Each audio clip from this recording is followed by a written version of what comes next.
Guys, ito yung nangyari kahapon, September 19, 2024, during sa House panel hearing on public funds sa lahat ng departments ng ating gobyerno.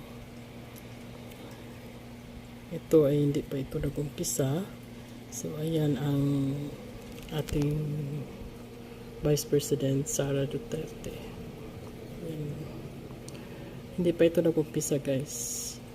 Dito, nanawagan na yata ito na tatayo na para mag-oath sila bago mag-umpisa ang hearing.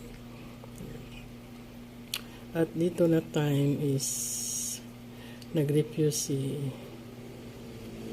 Madam Sara Duterte na hindi siya sasali sa pag-oath kasi hindi naman siya witness, siya daw ay spokesperson, resource person pala. Yan.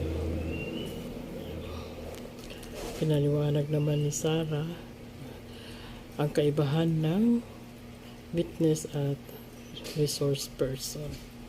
Yan. So,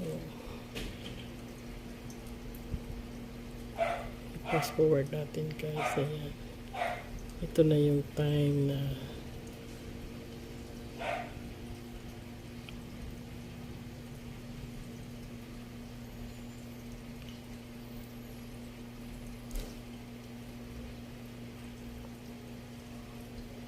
yan.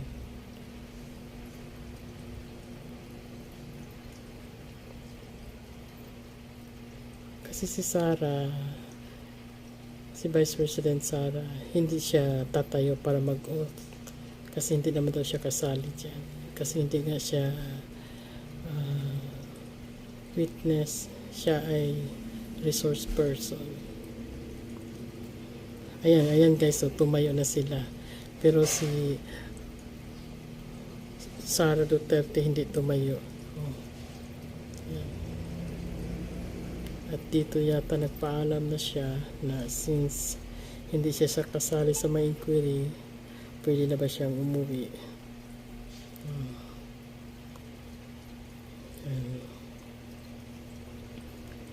Tumayo na sila, siya lang hindi. Nagpaliwanag talaga si Madam Sara dyan. Wala naman sila nagawa. Kung mabuti na lang si Sara Duterte is abogada. How about palagay lang natin yung sarili natin? May knowledge ka pero hindi talaga kagaya ni Ma'am Sara Duterte. Minsan pala nagmumukhang tanga tayo sa kaignorantihan pa. Ayan. Kasi napanood ko talaga ito guys. Nagpaliwanag talaga siya. Wala talaga nagawa ang spokesperson dito sa kanilang hearing. Ayan. Teka, sandali.